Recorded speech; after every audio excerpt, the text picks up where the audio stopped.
गांव में एक छोटा सा घर था जहां रामू और उसकी पत्नी सीता रहते थे। रामू एक किसान था और सीता घर संभालती थी। उनकी शादी को कई साल हो गए थे, लेकिन उन्हें कोई संतान नहीं थी। दोनों ईश्वर से प्रार्थना करते थे कि उन्हें एक बच्चा हो। रामू, मैं माँ बनने वाली हूँ। रामू खुशी से झूम उठा। 9 महीने बाद सीता ने जुड़वा बेटियों को जन्म दिया। रामू और सीता की खुशी का ठिकाना न रहा। उन्होंने अपनी बेटियों का नाम गुड़िया और चंचल रखा। गुड़िया और चंचल बिल्कुल एक जैसी दिखती थीं। दोनों के बाल काले थे, आंखें बड़ी और चमकीली थी और उनकी मुस्कान दिल को छू लेने वाली थी। लेकिन उनके स्वभाव बिल्कुल अलग थे। गुड़िया शांत और सुशील थी, जबकि चंचल नटखट और चुलबुली थी। माँ, मैं तुम्हारी मदद करूं? हाँ बेटी, तुम्हारा दिल बहुत अच्छा है। तुम मेरी हमेशा मदद करती हो, पर चंचल हमेशा भाग जाती है और उसका ध्यान सिर्फ खेल कूद में रहता है, नहीं कि माँ का मदद करते हैं। ऐसा ख्याल उसके मन में कभी आता ही नहीं। नहीं माँ, चंचल खेलने गई है। वह आएगी तो आपका जरूर मदद करेगी। ठीक है, देखते हैं वह मेरा आकर मदद करती है या फिर से खेलने भाग जाती है।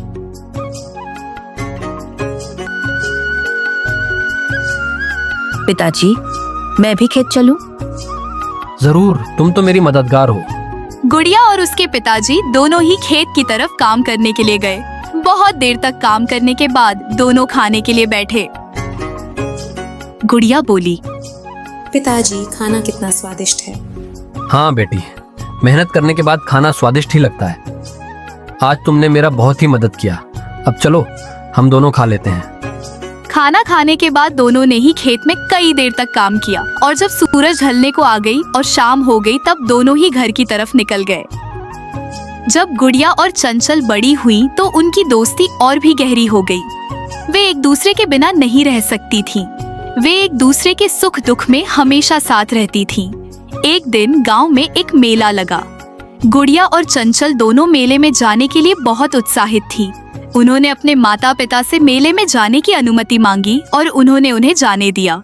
हाँ, लेकिन एक दूसरे का ध्यान रखना। हाँ, और ज्यादा दूर मत जाना। मेले में बहुत भीड़ थी। गुड़िया और चंचल दोनों मेले में घूम रही थी और तरह तरह की चीजें देख रही थी। अचानक चंचल भीड़ में खो गई। चंचल, कहाँ हो? गुड़िया बहुत डर गई। उसने अपनी बहन को हर जगह ढूंढा, लेकिन उसे नहीं मिली। वह रोते रोते अपने माता पिता के पास गई।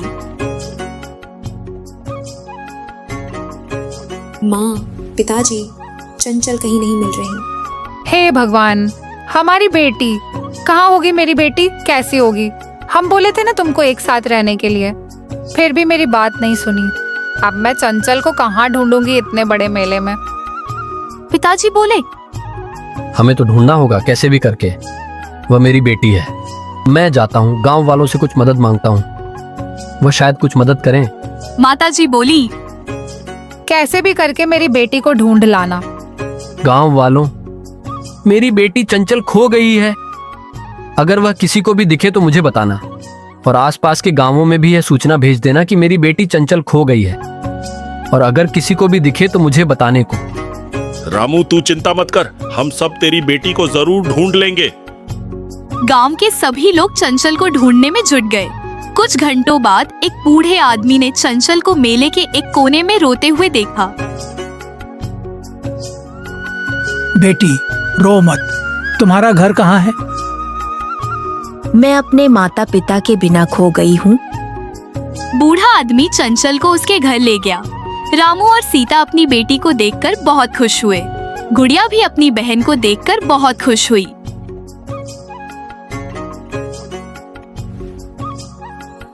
चंचल, तुम मिल गई।